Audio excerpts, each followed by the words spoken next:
What up, everybody, and welcome back to another episode of the Nerd J Report. I'm your host, Pablo, and joining me, as always, is Mr. Brian Schultz. Despite the praise and word of mouth, Thunderbolts didn't do what the MCU hoped it would do. Ironheart. We got the trailer. Still, nothing has changed. Eyes of Wakanda.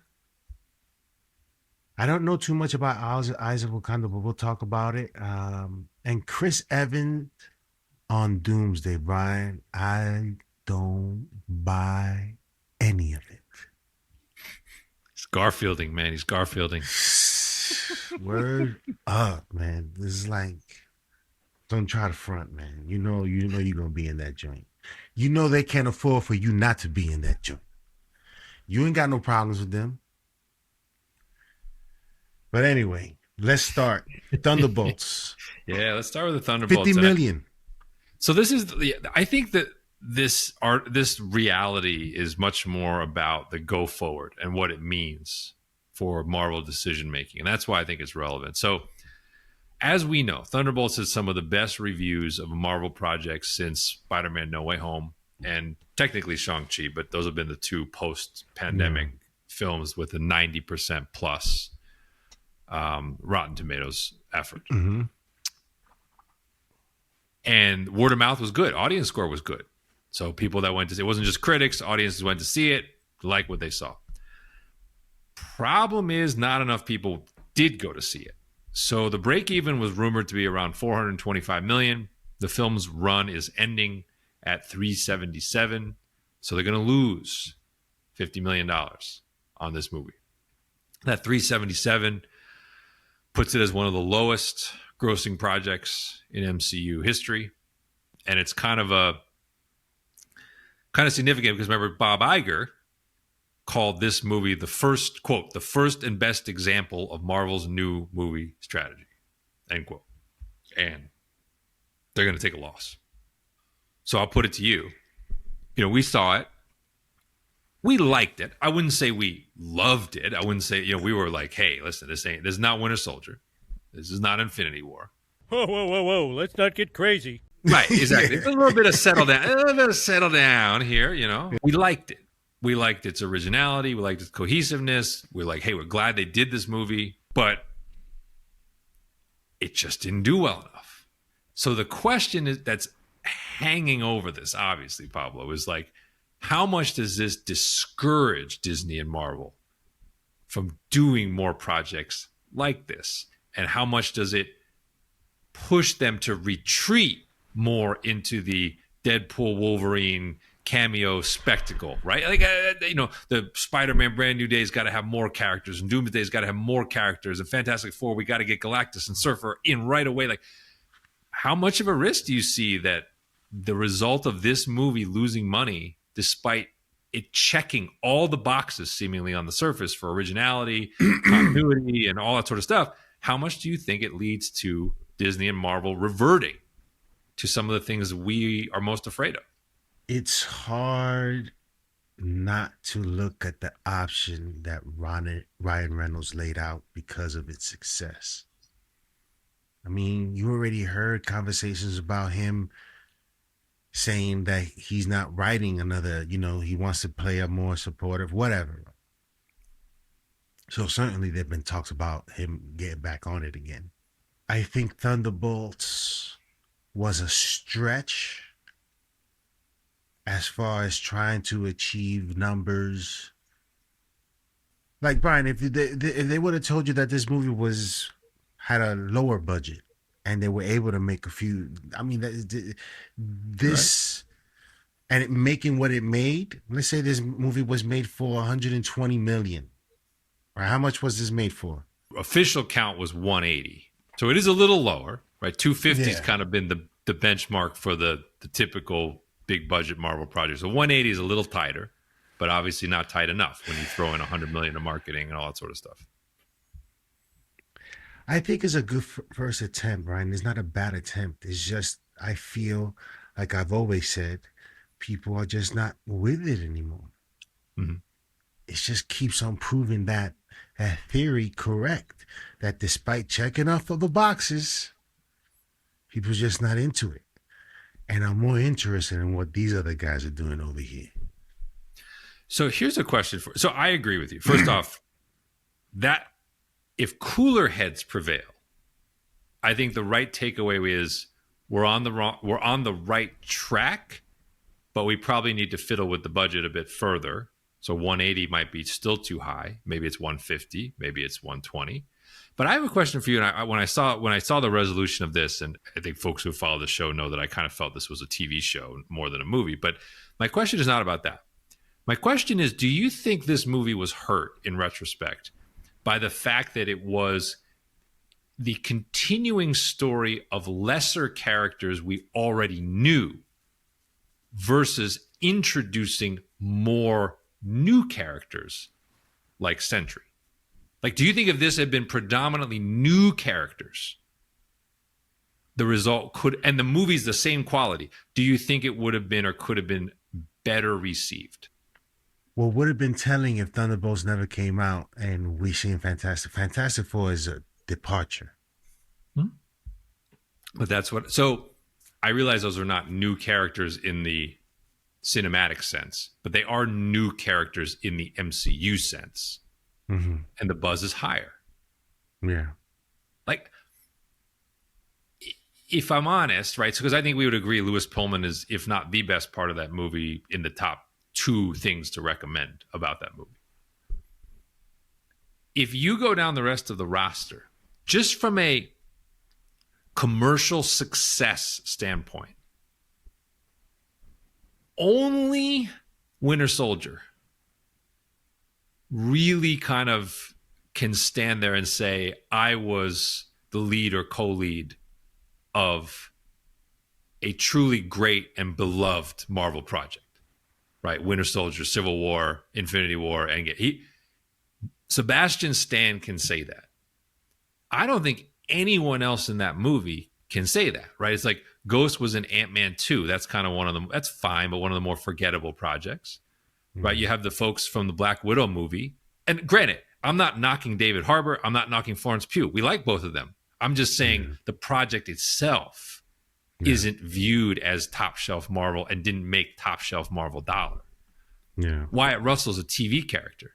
Julia Louis-Dreyfus was a TV character. This is my point. Like, if you go down the roster, there's not a lot there where you're like, these people were side saddle for billion-dollar movies. Only one character can say that. And that's why I wonder, would they have been better off maybe giving us a few newbies and letting people be like, who's that? That's a cool actor doing some cool things that I'm not familiar with. Let me check that out. Versus, I've seen those people before and I have no problem with them, but I don't have the urgency to go to the theater to see them again. That's sort of my question. Me, Brian, personally, because you were doing Fantastic Four, you already know what I would have wanted to do. Norman Rad, Silver Surfer, Galactus. That's totally out there. That new. You tell that story, Zen-La and this utopia, and this dude coming, and this dude's finding a ways to distract Galactus, whatever, and bargain with Galactus. I'm telling you, see that first episode of The Silver Surfer is going to blow your mind. You got to get royalties now because you. Word up, man. I got to look at the numbers. Go check the Nielsen ratings. Because, yo, that first episode tells me everything I need to see and want to see, you know? Yeah. And then we arrive at Earth, Fantastic Four. Forget about it. Fantastic Four becomes $1 billion movie if Silver Surfer is successful. So you bring up a really good point, which is I think I'm not saying Fantastic Four is going to, it looks like Fantastic Four is going to do okay at the box office. Looks like we're going to be okay. But it's definitely going to do it the hard way, which is it's getting no help from the opening acts here, right? Brave New World and Thunderbolts commercially both flopped. Yeah. And that's not the way. I mean, the way Marvel drew this up, you could see the through line. They're like, "Hey, Captain America, that's our reliable franchise. We're going to kick off the year in style. That momentum is going to help our new collection with Thunderbolts." But that's gonna we're hyped about that movie. We know it's good, and they were right. It's good, so that's going to give us even more momentum. And then First Family arrives. The opposite is happening, right? It's like cold, colder, and I think we're going to be okay. But yeah, I There's mean, it's going to no be some tough real. sledding. Yeah, well, that end credit scene. I'm telling you, that end credit scene for Fantastic Four is gonna turn on the juices, Brian. Yeah. If it don't turn on the juices, if it's Robert Downey Jr. that we see at the end of that, you already know. Hit it.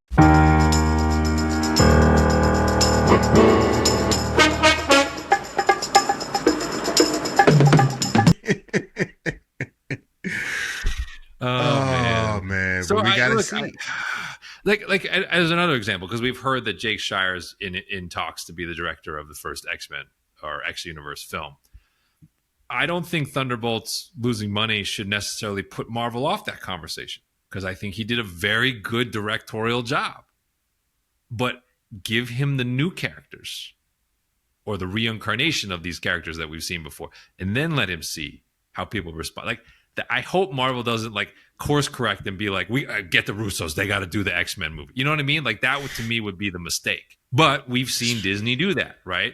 Disney starts doing some original stuff, and that original stuff doesn't make money, and then all of a sudden we got Frozen 3 and Frozen 4, and we've got right? Like, that's what starts to happen, especially with Iger coming back. They go safe.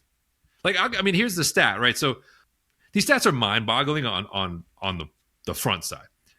So 19 of the first 22 MCU movies cleared 500 million global.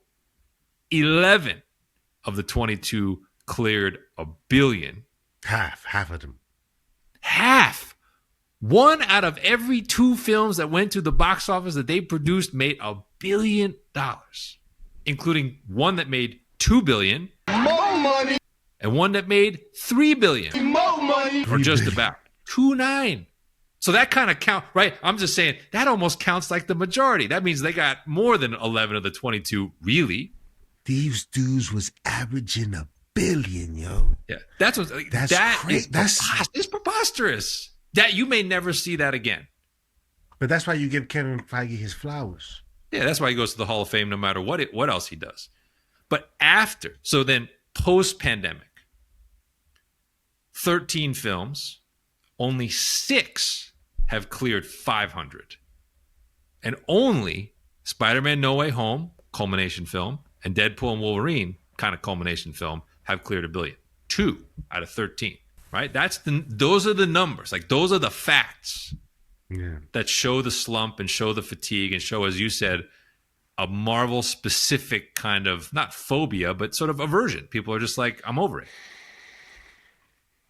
And that's what Fantastic Four is fighting. That's what Doomsday is fighting. You know what video I was watching? I was watching the Russos talking about the Doom and the whole introduction of Robert Downey Jr., man. It's saddening, yo. Ironheart. No buzz, man.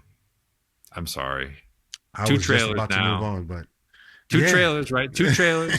They're trying. They're really trying. It's not, again, like I feel bad for, was it Dominique Thorne? Like, I think that's like as tough an assignment as there probably has been in the MCU, to mark out a new and distinct version of a younger Tony Stark and have people not compare you to Tony Stark.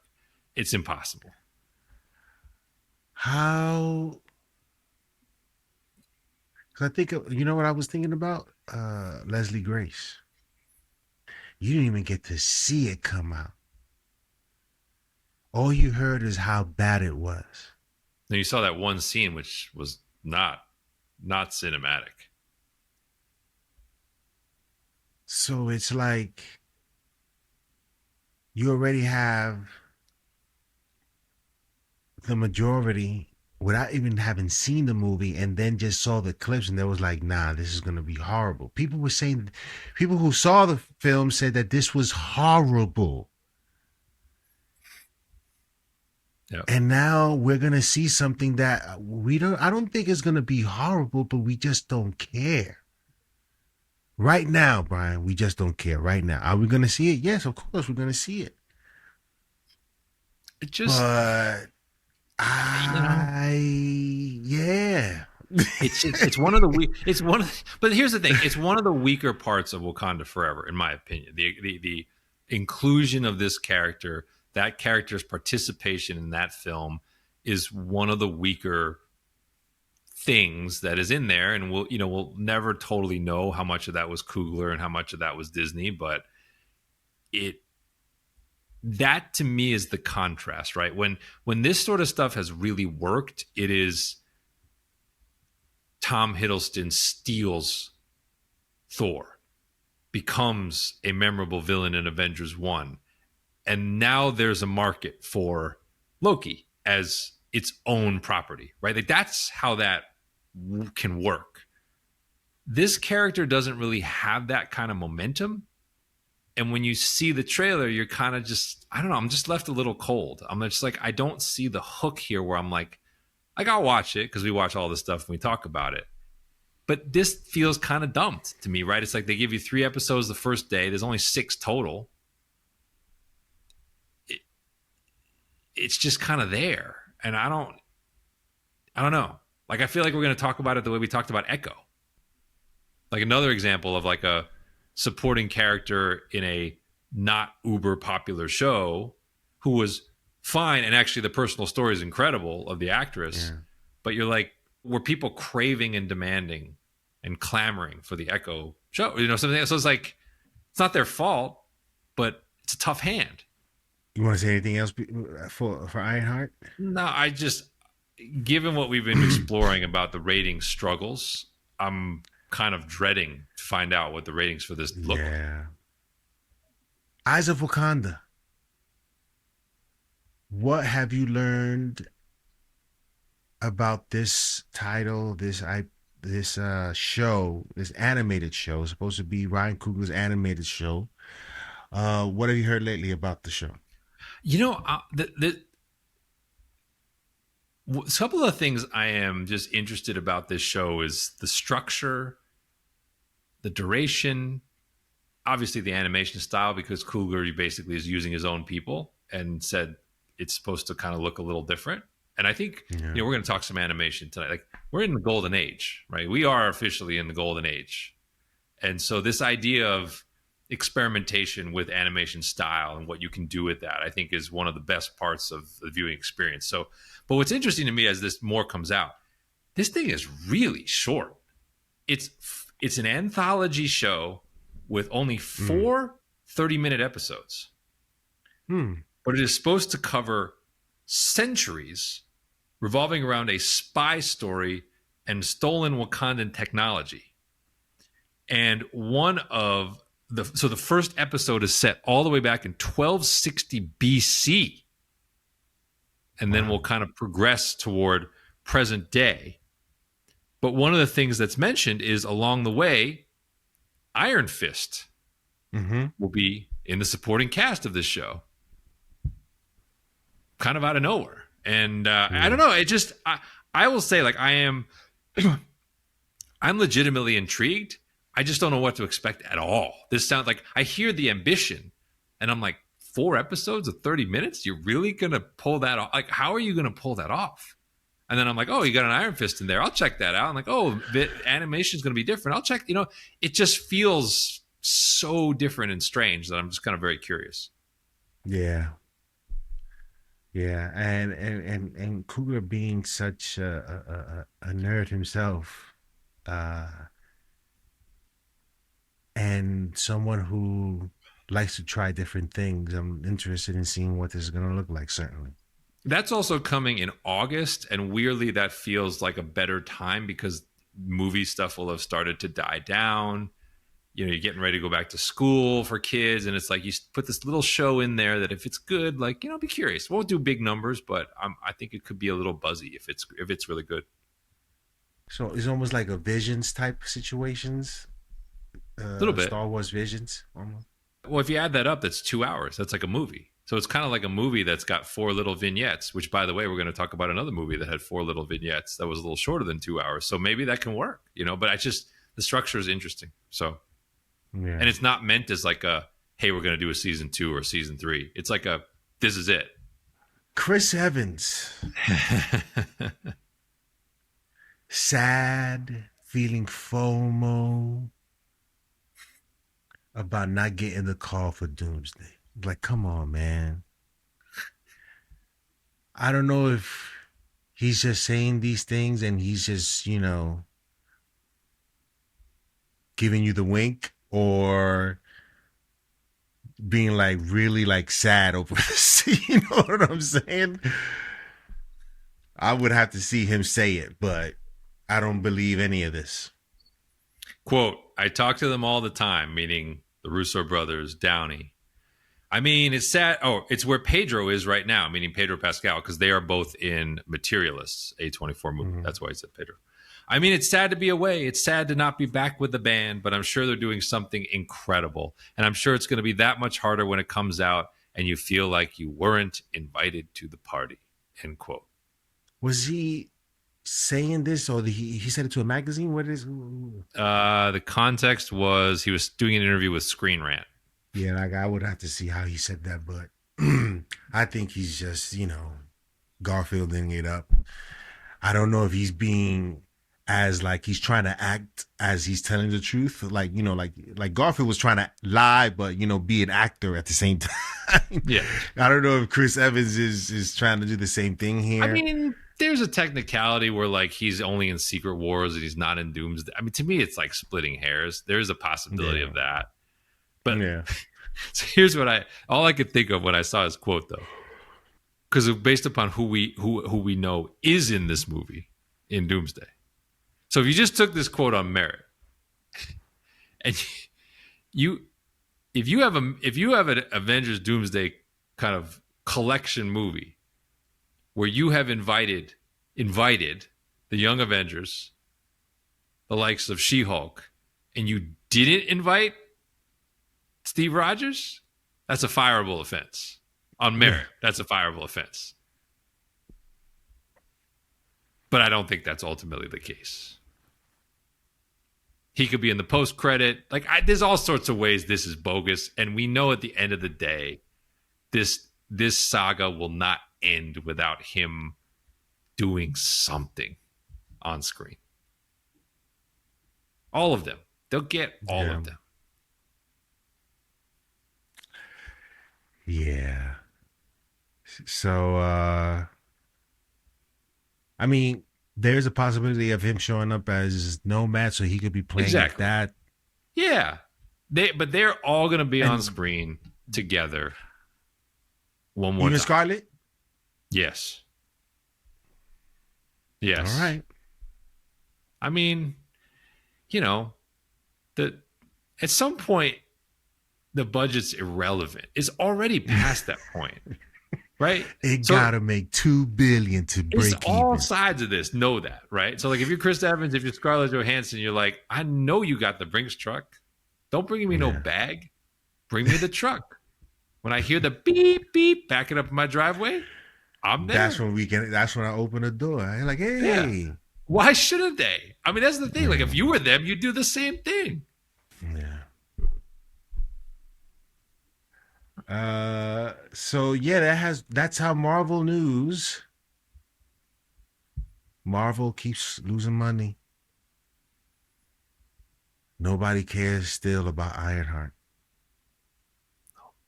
There are some curious. We got to get through. We got to get through this pipeline. You can kind of feel it. It's similar to like DC when they were putting Flash out and Aquaman 2 out, and everyone knew that this is the remnants of the old stuff, and nobody showed up.